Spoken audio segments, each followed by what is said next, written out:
Look, this is not a drill. We are right in the middle of a massive, rapidly escalating global crisis.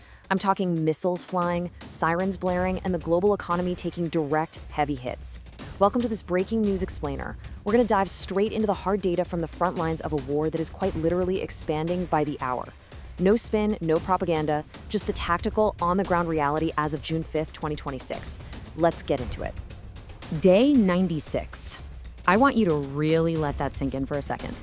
96 days. This was a conflict that everyone expected to last, 6 weeks? Instead, we're standing right on the precipice of day 100. And the violence, it isn't slowing down at all.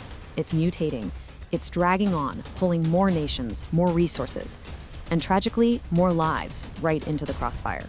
And today was absolutely one of the most intense days we've seen yet.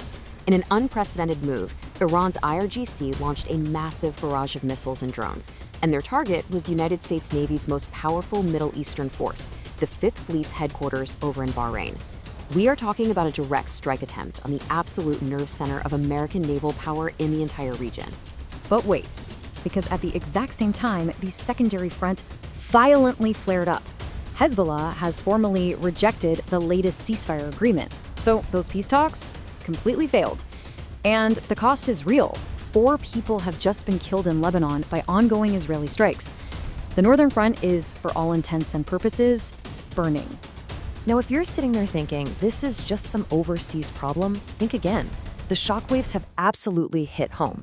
U.S. jobless aid filings just spiked to their highest level since this whole war kicked off back in February. The domestic economic ripple effect is devastating, and worse, it's accelerating fast. Section 1. Strike on Fifth Fleet. So why is this specific strike such a massive deal? Well, the strategic stakes here are just enormous. The Fifth Fleet, which operates out of the small island nation of Bahrain, it isn't just a basic military base. It controls literally all U.S. naval operations in the Persian Gulf. It commands the patrols in the absolutely critical Strait of Hormuz. It enforces the blockade of Iranian ports. Targeting this headquarters is targeting the absolute core of American military projection in the Middle East. And you can imagine the regional panic was immediate. And it was on an immense scale. As these missiles and drones were flying toward Bahrain, Kuwait actually had to actively intercept incoming threats in their own airspace. Warning sirens were echoing across the entirety of Bahrain. The whole Gulf region was instantly thrust into this high alert status. On top of that, Iran also targeted a U.S. airbase and claimed they struck U.S. helicopters. Now, the United States Central Command confirmed multiple intercepts, but they definitely didn't just sit back and play defense. They immediately retaliated. U.S. forces struck back, completely destroying an IRGC communications tower south of Qasem Island over in Iran. It's pure action and reaction, incredibly fast-paced, highly kinetic, and incredibly dangerous. Which brings us to Section 2, Chain of Retaliation. We are watching tactical dominoes fall one by one. Let me walk you through it. Step 1. According to the IRGC, U.S. forces struck an Iranian oil tanker near the Strait of Hormuz, damaging its engine room. Step 2. Iran responds by targeting a U.S.-Israeli naval vessel. Step 3. The U.S. strikes back, hitting that IRGC communications tower we just talked about. And finally, Step 4. Iran launches its massive wave of drones and missiles at the Fifth Fleet. Strike, counterstrike, counterstrike. Both sides are claiming self-defense, and both sides are calling the other the aggressor. Moving to Section 3, Lebanon ceasefire rejected.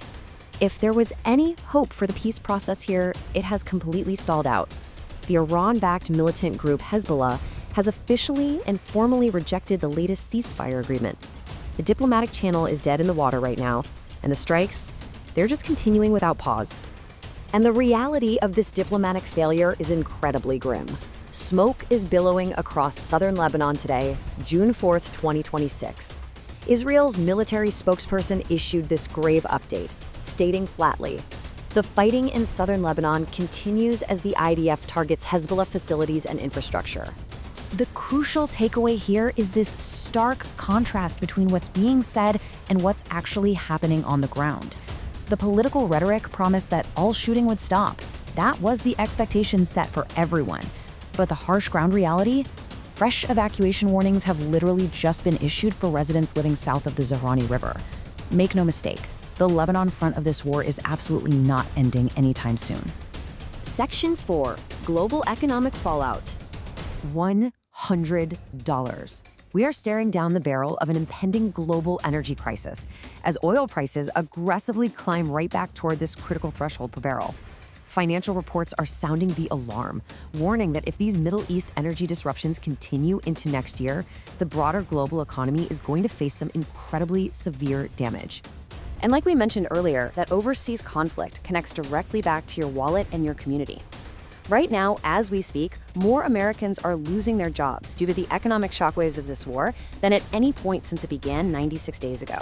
It's a staggering secondary effect. We're seeing these severe, almost hidden casualties of war in the form of massive logistical nightmares. Look at this. Flights are completely halted across the Middle East. Global travel and trade are heavily disrupted. Cargo ships are being forced to completely reroute away from the Strait of Hormuz and the Red Sea.